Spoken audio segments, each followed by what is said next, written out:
toluene, ethylbenzene, xylene.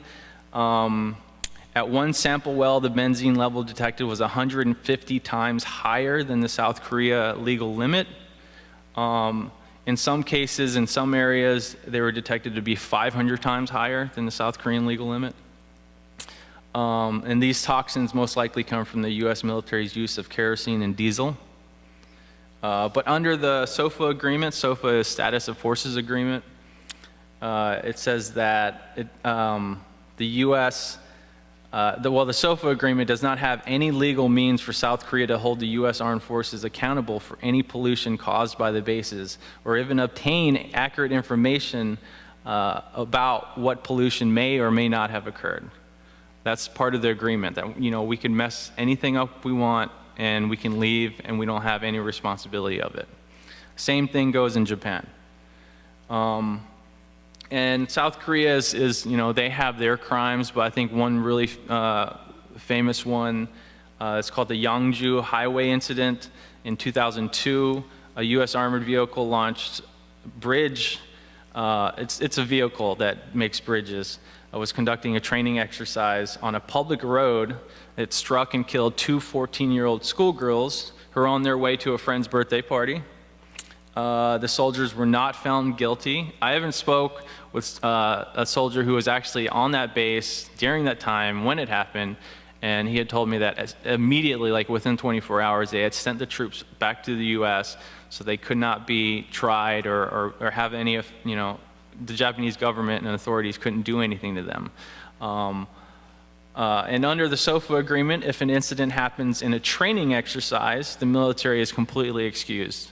But since the past, I'd say 2 decades, from the rape incident in Okinawa and this incident in South Korea, they have fought that if something happens, if a soldier or troop does conduct something illegal or a crime during off-duty hours, like say partying at night, then they can be tried under the local national government system right there. So I just want to end real quick with a couple things that we can do. Okinawa, daily protests have been going on since for 10 years, daily, and the Japanese government keeps reporting back to the Pentagon that we have this under control, we're going to get this project built, but that's completely a lie. So I think building some type of mistrust between these two governments and acknowledging the fact that this is what's really going on will really help the situation in Okinawa. Douglas Loomis, who is a veteran who lives there, speaks Okinawa. He's been there for like almost 2 decades. He says one tactic that he really recommends is trying to ignite the spirit of the 60s anti-war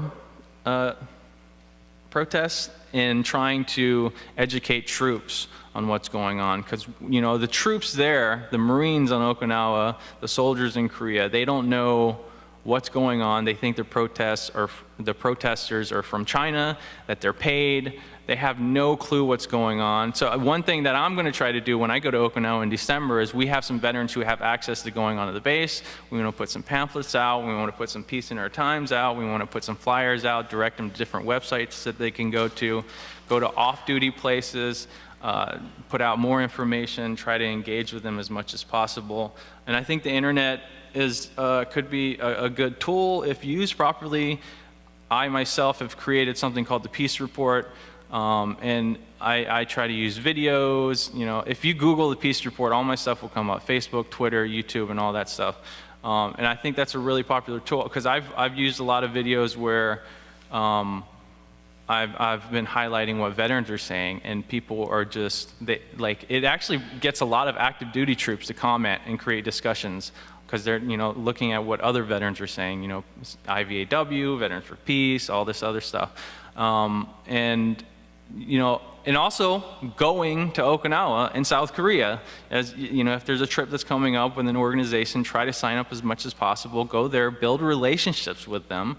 learn about their stories, bring those stories home, and that's what I do with the Peace Report. I have a lot of videos that I've taken from my trips to Okinawa and wherever I've been, and I try to highlight these stories and bring them back, because we're so disconnected, and especially the mass of Americans are just so disconnected from what's going on from the rest of the world, and direct them to organizations like World Beyond War, to Veterans for Peace, to Code Pink, to IVAW, to whatever, right? So I think those are some ways to build bridges and trying to raise awareness for this. And so thank you.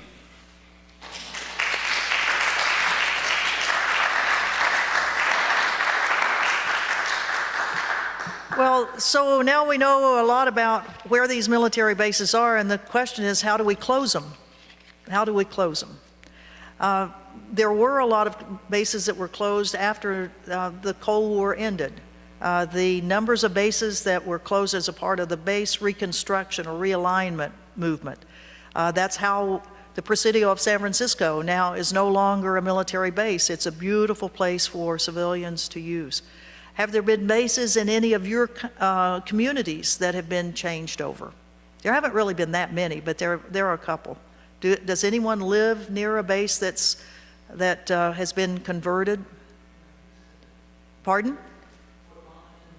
Fort Monmouth, New Jersey has now been totally closed and turned over. Well, in the latter days of the Obama administration, the U.S. Army thought it was going to be losing upwards to between 50 and 95,000 people. And the Army sent around a commission to talk to communities that might be affected by this reduction in force under the Obama administration. The commission came out to Honolulu to talk to the citizens of Hawaii about what their perceptions were if perhaps 25,000 military were removed from Hawaii. On the island of Oahu, there are 4 major military bases. Each military service has a base there. So if you talk about a lot of businesses thinking the military is the only way they're going to survive, politicians knowing that if those bases go away or are reduced, the number of military industrial complex corporations are going to slow everything down, slow the economy. So to the commission, the first people that spoke were the politicians saying, we have to keep these bases. They are critical to the survival of the state of Hawaii. Well, after about an hour and a half of listening to these things, finally, one of the native Hawaiian guys, who's probably about 6'10" and probably weighs about 400 pounds, and came in with a beautiful Hawaiian shirt. No, he actually didn't have a shirt. It was a cloth and a staff, and I mean, he was the part, not the part. He was the real thing. And finally, he just put that staff down so loud that the whole room and he said, "Enough of the politicians. All of us get to the microphones." And all of a sudden, 500 people dive for the microphones. And for the next 6 hours until 3 in the morning, the citizens of Hawaii spoke to this commission. And the commission realized that they were not going to be allowed to leave. I mean, the doors would have been locked by a human chain if they tried to move until everyone was heard. And they, to their credit, they said, we've never had a response like this. We've never had citizens that have felt so impassioned about the sacredness of the lands, of the pollution of the lands by the military. I mean, our group gave them an earful. Well, so now what's happened? Well, that commission, I think, is dissolved because under the Trump administration is really, really moving strongly to increase, of course, the funding of our military. Now, the Congress even adding more to the budget request than even the Trump administration wanted. Now, $700 billion as a part of the Department of Defense budget for next year, higher than the increase of $54 million that Trump wanted. They bucked that up even higher. So I think this reduction in force that we were hoping for last year is not going to happen under the Trump administration. But that should not deter us from keeping our voices strong to say we do not want more military bases, and we want those that are in our neighborhoods to be reduced, and that there be and this is another hard thing, that we demand that all of the environmental hazards be cleaned up. Under the Trump administration, I think it's going to be tough. So with that, why don't we respond, or let's talk. I think that's it. Megan. Okay.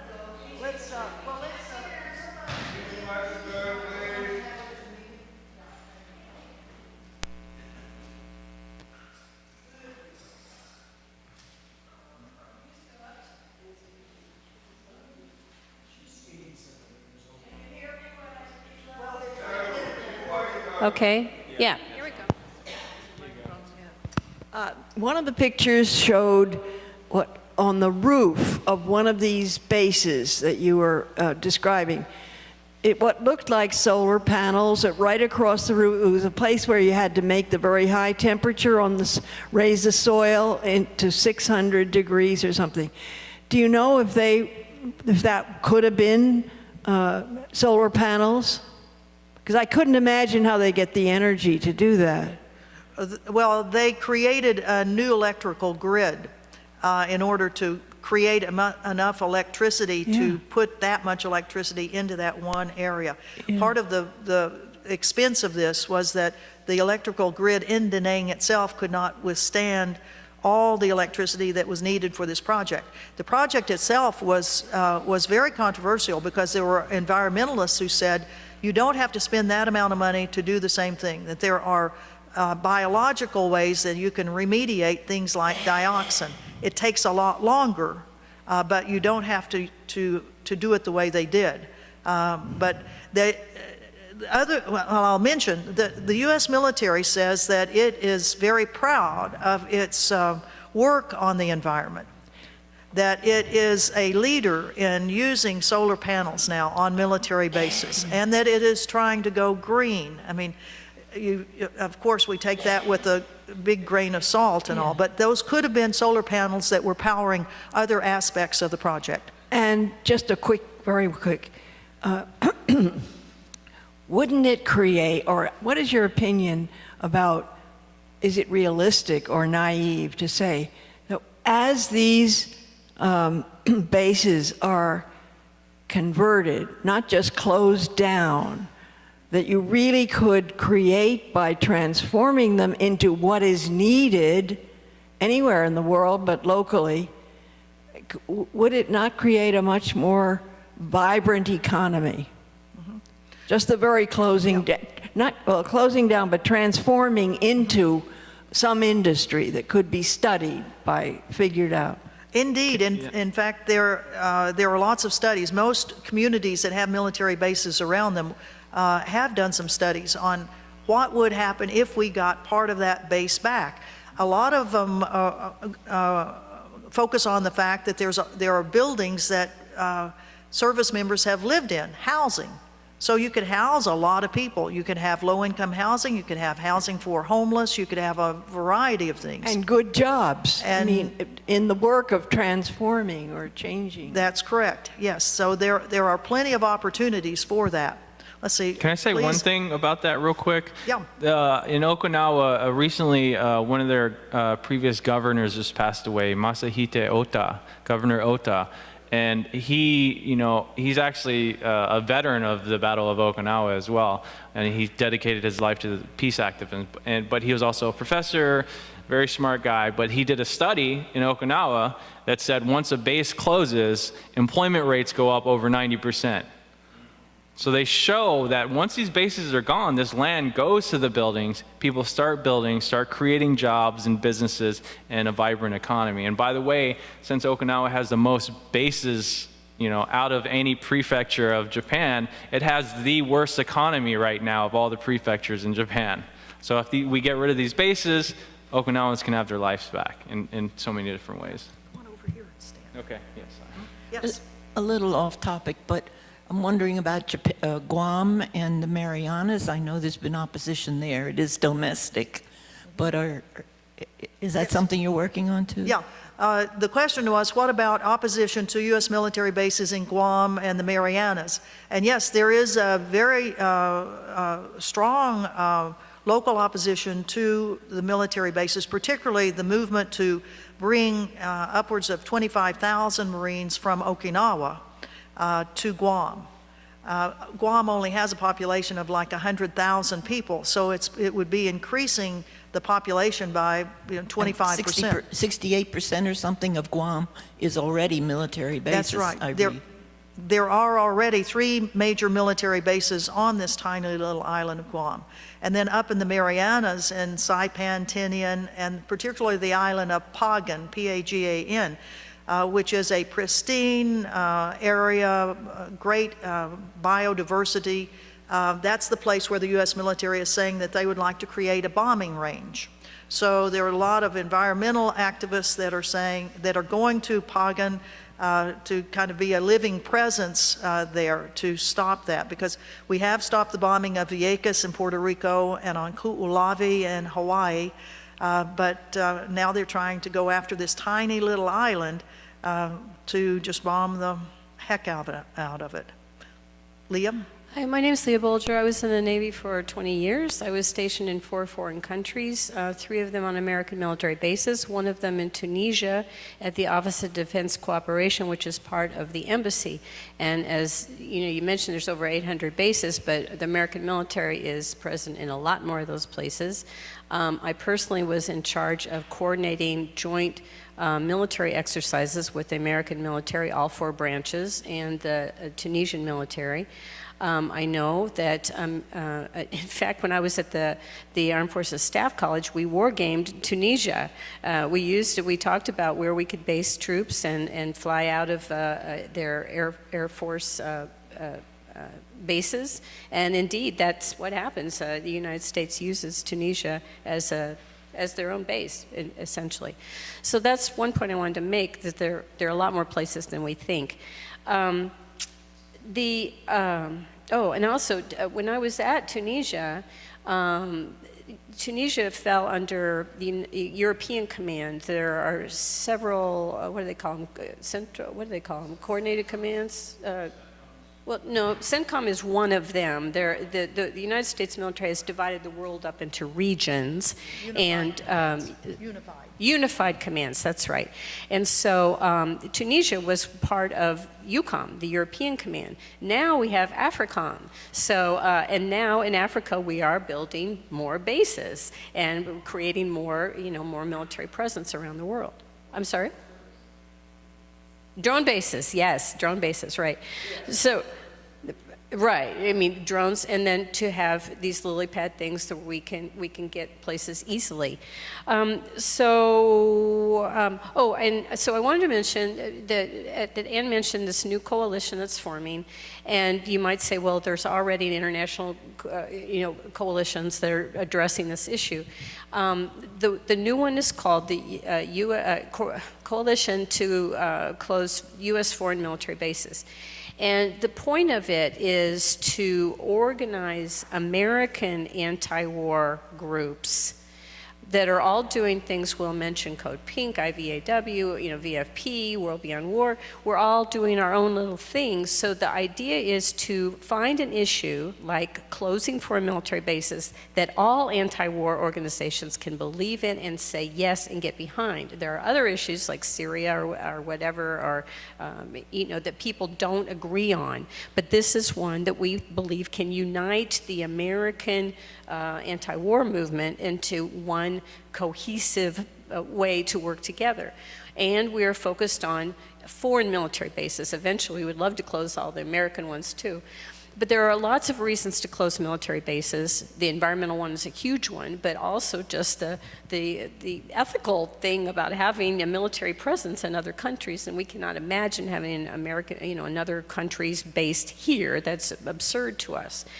So Will and Ann have talked about Jeju Island and Korea and Okinawa, and these are countries there's very well, robust, established pushback against American bases.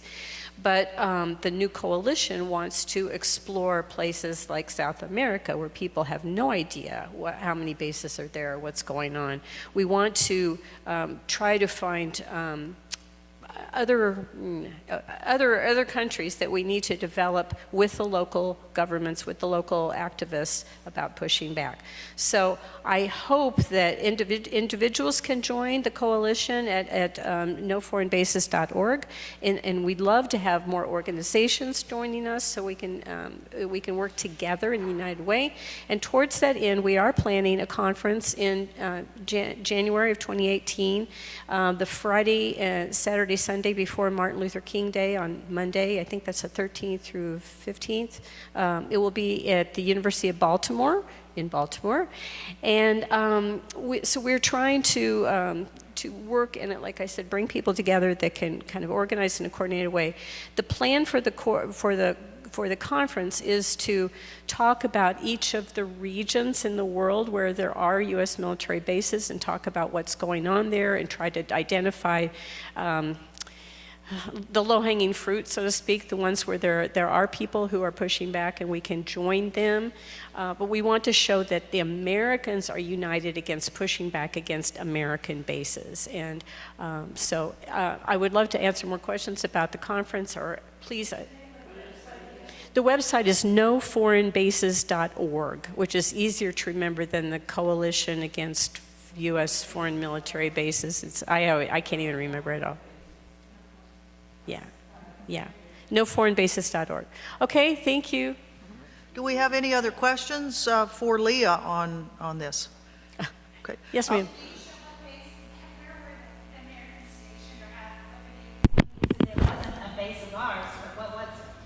What? Yeah, I was at the embassy, the American embassy. The American embassy, as Ann said, they have attachés. The naval attaché was there. There was an army attaché. There was an Air Force attaché. And so one of my jobs, well, attachés basically are spies. I mean, they talk to other countries and they try to find out what they can find out. And it's an intelligence gathering position. My job at the Office of Defense Cooperation was threefold. One of them was planning military exercises that I mentioned. The other was foreign military sales, selling American military items to the Tunisian government, Navy items, because I was Navy. And the third part was it's called International Military Education and Training Program, or IMET. And the United States dedicates millions of dollars to bringing. Are you okay back there, or what do you want to do?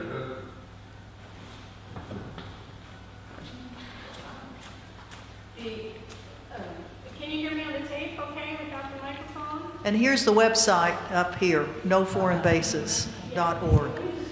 Yeah, come on up here. Yep. So the U.S. military spends millions and millions of dollars around the world bringing foreign soldiers and troops to the United States to be educated by our military bases and instructors. One of the things that we try to push, I'd say we, the U.S. military, we do try to talk about separation of the government and the military, civilian control. We try to talk about that and human rights. I worked a lot with the Coast Guard, trying to train the Tunisian Coast Guard about fishing rights and how to deal with countries that violate those things. But we send Tunisian troops to the United States to learn about tank repair and to learn about tactics, and to our staff colleges and our war colleges. Lots of foreign military folks come to there. So IMET is a big program. Tunisia had a very small budget. It was only about $1 million. But Egypt, Saudi Arabia, they send tons of people and money are devoted to that. Israel, yeah. So that was my job at the embassy. And I had huge, interactions with the military, even though I was at the embassy. So, yeah, that's everywhere. Every embassy has that. Thank you, Leah. I'd like to, we didn't cover bases in two places that, or three places that, you know, we have an active war going on. I'd like to ask Kathy Kelly, who spent more time in Afghanistan and Iraq than all of us combined. Kathy, would you come up and just kind of give a rundown on what is happening in, well, let's have her come on up here so that the light will be better. That's a,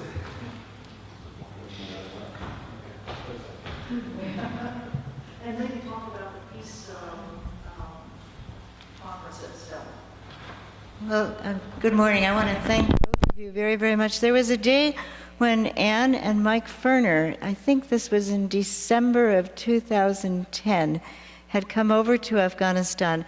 And as I recall it, we were driving along the perimeter of a base, and it seemed like, well, does it end? Because it had very nice stonemasonry, which was quite unusual for anywhere in Kabul. And then on the other side, like within across the road distance, was this unbearably squalid, fetid refugee camp. And those refugee camps have grown throughout Kabul.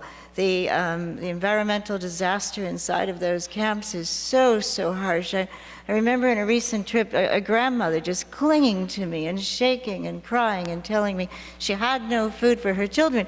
And yet we were quite sure that there would be a steady convoy of trucks laden with ammunition, with fuel, with water, with food for people inside the bases. And so it sort of exacerbated that idea that there are people who don't count and people who do count. And so it's always been with a sense of shame, really, that I know when I'm anywhere else in the world where the people are suffering hardship beyond what I could bear, I've got the blue passport and I'll come back. And I'm thinking, Will, so much about your trips to Jeju Island, to South Korea. Anne, how many times have you been in South Korea, in Okinawa?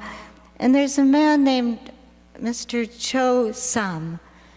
And I know one of you could speak to us about the effects of THAAD, or many in this gathering here, but he immolated himself last week because he wanted so badly to communicate that the candlelight movement, that effort to stop the militarization of South Korea, was even worth the sacrifice of his life, to say don't implement that very, very terrible step toward the possibility of nuclear war.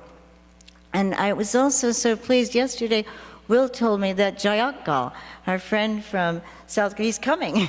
I got in touch with him yesterday. So he's coming to the United States October 10th. He'll be part of the main peace walk. And then Bruce Gagnon is organizing his trip. And he's a very wonderful soul. He plays the guitar. He's got a wonderful sense of humor. But he's also sustained a lot of suffering. And so he's probably around, 35 years old or something. But he'll be coming. Bruce is going to arrange a tour through the Northeast for him. And that will be, I imagine, between the 17th to the 31st of October. And then, of course, we're also thinking about Australia, right? Ding! And the people that are facing the trial because of their resistance to United States basing in Australia. We are all part of one another. Our young Afghan peace volunteer friend Sherry is just back from Afghanistan. Brian will be speaking in the afternoon at a panel, and I also will, I'll try to focus on Yemen a bit, but you know, our Afghan peace volunteer friends, they're pretty much, you know, always at risk because of 17 years of warfare now in Afghanistan, and they're undeterred. And there's a beautiful video that the UNDP just put out this morning about their efforts to make sure the widows don't freeze through the winter and can be given a, you know, just a meager employment, making heavy blankets, making sure that the children that are kind of almost fast-tracked toward terrible things in human trafficking because they're street children, can begin to become literate. And I know Lisa has planted trees all across Afghanistan. So there are ways that we can redirect our human energies to say no more killing. And we, you know, the most important question we all face is how can we learn to live together without killing one another? And that's why this movement to close down the bases is so very important. Thank you.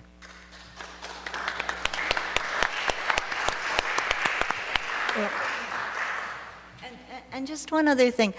Eclipsed in the history is the reality that in Iraq, the economic sanctions directly contributed to the deaths of hundreds of thousands of people.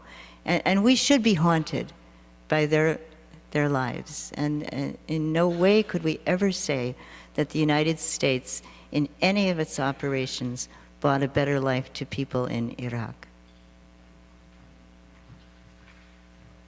Well, as Kathy mentioned of the things that are going on in Afghanistan, we've just been notified this week that the U.S. Embassy compound in Afghanistan will be increased by, I think, 50%. It'll probably rival in size now the largest embassy, U.S. embassy in the world, which is in Baghdad, the Green Zone in Baghdad. We look at these places where the U.S. is waging war right now, that the Trump administration is going to increase by, what is it, 4,000 or 8,000? Do we know for sure how many more military are going to go into Afghanistan, and an increase in U.S. involvement there? These are places we need to go. We need to go to be voices. And as voices for creative nonviolence has been going to Afghanistan, and prior to that, Iraq, to go there and see exactly how you can help. So you see Afghans that are working for peace, Afghan peace volunteers, and their projects that need our financial support. The Duvet project that keeps women employed as seamstresses, making quilts for people in the refugee camps that are going to freeze to death if they don't get things. The school project for street kids that come to the school run by the Afghan peace volunteers, and we, as donators to this program, provide funds that the kids can then give to their parents are paid the amount of money that the kids would have made out on the streets for that afternoon or 2 afternoons. What else? The bicycle projects, or the peace, and they've just completed a remarkable piece, the blue scarves that Sherry has on, the border-free areas. These are projects that we can support from here, but if you can take the time to go to Afghanistan, it's so important. And if you can take the time to go to Okinawa or to South Korea, Vets for Peace has trips that are going on at these places. So there are ways that we can get you there if you want to be a witness. Well, we ask for people to raise money within your community. Your community can help you raise the funds to go on these trips. Well, that's where your friends come in. I mean, I wish we had a pool. I wish we had a big donating base. Each organization tries to help the best they can. But Joanne, who's been to the West Bank, and before that you were in Iraq also, weren't you? No, Pakistan, yeah. Mm-hmm. So we've got people that have been around quite a bit and that can help you. Lisa?